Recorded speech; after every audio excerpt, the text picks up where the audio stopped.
आज आपण या व्हिडिओमध्ये देशभरातील 120 कोटीहून अधिक मोबाईल वापरकर्त्यांना म्हणजेच मोबाईल धारकांना केंद्र सरकारने एक अत्यंत महत्त्वाची बातमी दिली आहे। त्याबद्दलची संपूर्ण व सविस्तरपणे माहिती देणार आहोत। तरीही आपण हा महत्त्वाचा व्हिडिओ शेवटपर्यंत पहा मित्रांनो। देशभरातील जवळपास 120 कोटीहून अधिक मोबाईल धारकांना म्हणजेच मोबाईल फोन वापरणाऱ्यांना केंद्र सरकारने एक महत्त्वाचा व गंभीर इशारा दिला आहे। सध्या देशभरात सायबर गुन्ह्यांमध्ये प्रचंड प्रमाणात वाढ झाली आहे। मोबाईल फोनच्या माध्यमातून संपर्क साधून अनेक मोबाईल वापरणाऱ्यांना लुबाडण्याच्या आणि त्यांची फसवणूक करण्याच्या अनेक घटना दररोज घडत आहेत। हॅकर म्हणजेच सायबर चोरट्यांकडून अवघ्या काही मिनिटात कितीतरी मोबाईल धारकांची व सामान्य लोकांची बँक खाती रिकामी करून टाकण्यात आलेली आहेत। अशातच केंद्र सरकारच्या डॉट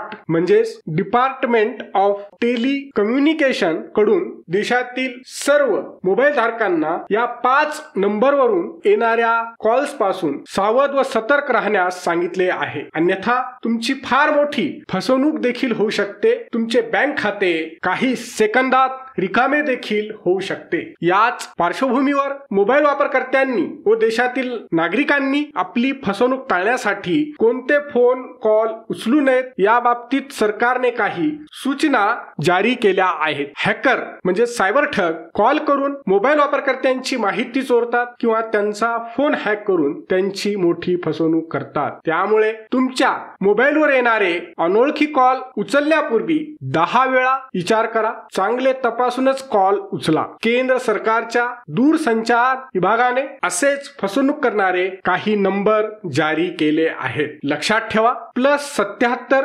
+89 +85 +86 +84 या कंट्री कोड वरून येणाऱ्या आंतरराष्ट्रीय कॉल पासून सावध व सतर्क रहा। या कोड वरून येणारे कॉल अजिबात उचलू नका, अन्यथा तुमची फसवणूक देखील होऊ शकते। केंद्र सरकारच्या दूरसंचार विभागाने आपल्या सोशल मीडिया प्लॅटफॉर्म X वरून अर्थात ट्विटर हँडल वरून सोमवारी एक ट्विट करून सर्व नागरिकांना व देशभरातील मोबाईल धारकांना या बाबतीत माहिती दिली आहे। याशिवाय देशातील सर्व नागरिकांना अशा फसवणूक करणाऱ्या कॉल्सची ताबडतोब तक्रार करण्याचा सल्ला देखील देण्यात आला आहे। तुम्ही सरकारच्या अधिकृत पोर्टल sancharsaathi.gov.in या पोर्टलच्या माध्यमातून अशा फेक व फसवणूक करणाऱ्या कॉल्सची तक्रार करू शकता। हा व्हिडिओ शेवटपर्यंत पाहिल्याबद्दल आपल्या सर्वांचे अगदी मनापासून आभार। खूप खूप धन्यवाद। जय महाराष्ट्र।